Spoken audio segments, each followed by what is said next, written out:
What is up, guys? It's Jacob from QuadHunting, and today's video is an update video on a video I did earlier about the Taylor Decker injury. We have more news about it and we have more details, so I'm gonna make this video it's hopefully gonna be a little short, sweet video, not long like my normal ones. Anyways, so updates on the Taylor Decker injury. We have found out it has been reported by Ian Rappaport that it's a torn shoulder labrum, and seeing as he's already gotten surgery on it, it seems that would be the case. Rappaport is the guy who also did say last year Ebron tore his Achilles, is going to be out for the rest of the season. The difference between the two, though, is he tried to report on Ebron's right off the bat, right after it happened, and then he's reporting on Decker's about a week after it happened. So, torn shoulder labrum, it's going to be out 4 to 6 months. Now, if you look at the bright side, the 4 months puts him back week 5 against the Carolina Panthers. No, that's not a bad time to come back, but at the same time, it's kind of late after that early season onslaught of teams we have coming up. And then if you look, and then worst case 6 months, it puts him back towards the middle of December, so not very good. It doesn't look like it's going to be this is significant. It's the worst case scenario at this point. Might not miss the whole season, but you hope that he doesn't rush back and not come back at 100%. So in the wake of that, the Lions have signed a new left tackle. Unfortunately, it does not appear to be a replacement. It's more like a guy that's going to be fighting for a backup job behind someone who's going to be replacing Decker. They signed Tony Hills. This is his 9th year in the NFL. He was drafted in 2008, or came in the NFL in 2008. I don't know if he was drafted or not.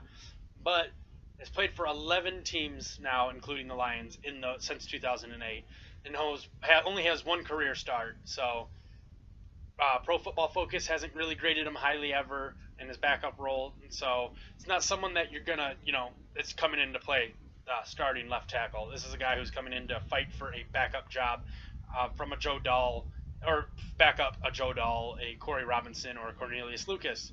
Update on that last video, I did say that Robinson and Dahl were the ones fighting for starting team reps. I misspoke on that. Corey Robinson right now is out. Sounds like just a small injury right now on his own, and he has not been practicing. It has been Cornelius Lucas and Dahl fighting for the first team reps, while Storm Norton is fighting for the second team reps. So right now it's looking more to like it's going to be a Joe Dahl starting off at left tackle, which is not the worst case scenario. They could put over Darren Fells, the tight end they signed this year, who is exclusively more of a blocking tight end, to help on that side. And I feel like that might be able to replace Taylor Decker, 2 guys filling in one hole, which is not really what you want, but is okay in this scenario. They have guys on the roster right now that they have faith in, and that's what signing Tony Hills kind of says to me, that the team has, or at least Bob Quinn has faith in Joe Dahl, Corey Robinson, or Cornelius Lucas stepping up and filling that spot while Taylor Decker is out.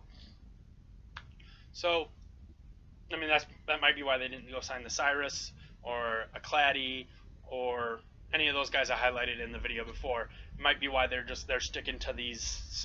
They're sticking with in-house and just getting depth, like they did with Tony Hills. So that's the update. Torn shoulder labrum, out 4 to 6 weeks. It sounds like right now I want to pull up the actual jargon that they used. 4 months would be, like I said, week 5 against the Panthers. 6 months, you could miss 12 or more games. It's not really what you want when you only have a 16-game season. And with this news, it's totally unlikely that he plays throughout. He's going to be placed on the PUP list, the physically unable to perform list, at the start of training camp, which means he's not allowed to practice during training camp or any of that until he's cleared by doctors. Then, at the beginning of the season, the Lions have to decide whether they're going to take him off the PUP list and then activate him to the roster. And if they do that, then he can practice all that, if he's healthy enough, that is. If he can't, they can keep him on the physically unable to perform list and sign somebody else, sign another body to come in for the 53-man roster, and then Decker's not taking it up one with an injury, which almost seems like the smarter thing to do, except Decker would not be able to come back to the team, would not be able to practice or do anything with the team until week 7, when that restriction's lifted and he's able to come off the list. Happens to be the Lions bye week, so I think that's more likely the option. Week 7 is the Lions bye week, so you can bring him back then. He gets a whole week to practice, and then the normal week for practicing against he gets a week. He gets 2 weeks pretty much to practice and get back in game shape. So I feel like right now that is probably best case scenario is when we'll see him. I mean, of course, if they don't put him on the PUP list at the beginning of the season, that means he's probably closer to being back, because they wouldn't. I don't think they'd waste the spot on an injured guy right now. Even as important as Taylor Decker, it'll either be IR or it'll be the PUP list. So that's what we know so far. If there's any signings, I'll update. But until then, if you like the video, like. It's not a good news video. These injury videos are never good news, so I hope you don't like the bad news. But if you like the way I presented the bad news, leave likes down below, comments. This whole situation's terrible. Let me know what you think about it. And subscribe to the channel if you have not already. And other than that, I don't have any more news about that, so I will see you guys all next time.